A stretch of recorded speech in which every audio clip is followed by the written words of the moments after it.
Damang-dama na ang Pasko sa Tarlac sa pagsisimula po ng sikat na competition ng mga Giant Belen. Habang sa Quezon City, sinimulan ng pailawan ang pinakamalaking lights and sounds show sa bansa. Para bigyan ng mukha ang balita, Mobile Journal, Julie Baiza.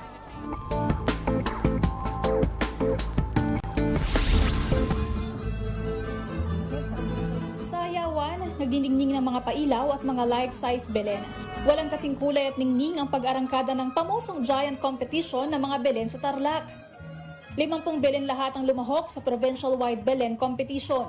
Bukod sa diwa ng Pasko at turismo, layon din daw nitong buhayin ang bayanihan at pagiging malikhain ng mga Tarlakenyo.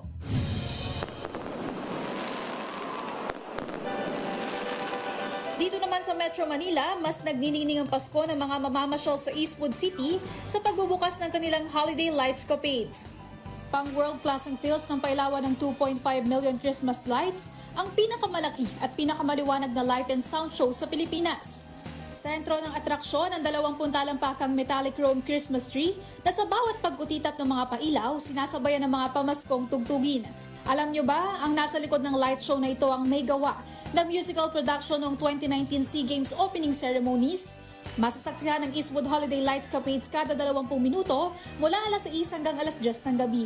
Perfect na pampalamig na rin ang ulo kapag naiipit kayo sa traffic dito sa C5. Mobile Journal Julie Baiza po, hatid ang mukha ng balita. Mga kapatid, 33 days na lang Pasko na. At yan po ang mga bumabanderang balita at public service sa inyong tunay na kasangga sa tanghali. Hanggang bukas dito sa Balita magpapabusog sa inyong kaalaman.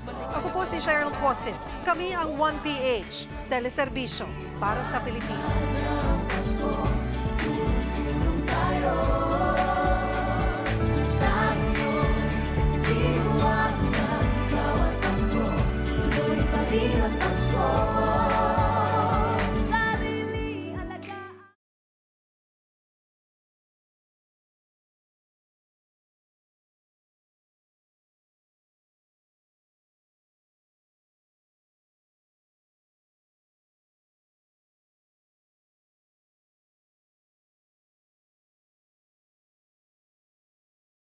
Sariwang balita ba ang hanap mo? Simple lang. I-click mo na ang subscribe button at ang notification bell para lagi kang updated sa mga balitang dapat mong malaman.